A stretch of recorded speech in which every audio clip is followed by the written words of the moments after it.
Hi, I'm Leigh with the Brain Performance Center, and today I'd like to talk about learning differences. School has started for some of us, and we're already starting to get nervous about what the next year is going to hold. And I was talking with a parent, and I Googled learning differences, and was shocked. A whole page came up of learning disabilities, and they are not the same thing. In my book, I have a chapter on cognitive barriers, and learning differences is one of the chapters that we talk about. With learning differences, it's all about we just learn differently. You know, there are different types. Dyslexia is something that we hear often, and dyslexia is more of a language-based disorder.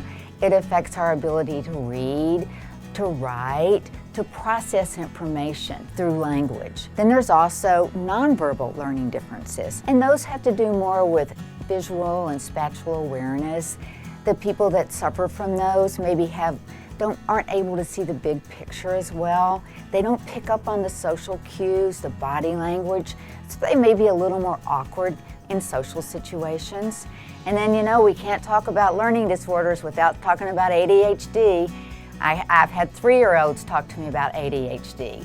And while it's not technically a learning disorder, it's the inability to pay attention, stay on task, finish what you start, not be hyperactive, not be impulsive, and that is certainly all based on what's going on in the brain. And then there's an executive function disorder, and that for people that have a problem really laying out a total project plan. You have to be able to plan it, organize it, monitor it.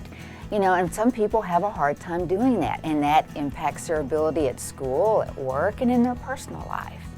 You know, people with learning differences, it's not that they have a low IQ, or they have low motivation, or they have seeing or hearing problems, or emotional problems. People with learning differences are just like you and me. Oftentimes, they're very creative. They're great athletes, and it's not until their ability to not perform in school comes to light that they have a problem. You know, and a lot of times I see when in 9th grade, such great athletes, and school's been easy enough that they can push through, and all of a sudden, when everything starts to count in 9th grade, that really learning differences really creates a challenge for them. One thing that we all know is that learning differences all factor around how the brain processes information. And many experts will agree that's all neurological. And the good news is you can change the way the brain regulates.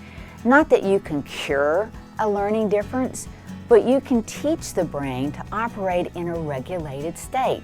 It's all about how that brain is wiring and firing. First thing I do is I stick a cap on your head and I record data. And I look at the power. Does the brain have enough slow, medium, and fast wave? Where does it have it? I look at coherence. How is the brain sharing information? Is it oversharing, undersharing? Doesn't matter, dysregulated. And you look at the phase, the timing. So these are things that we talk about in the book, and they're things that we do at our clinic, and they're done lots of places. You can change your brain with neurostimulation, neurofeedback, cognitive behavioral therapy, nutrition. All are things that you can do to make yourself stronger on a mental level. Brain on, game on. That's what it's all about.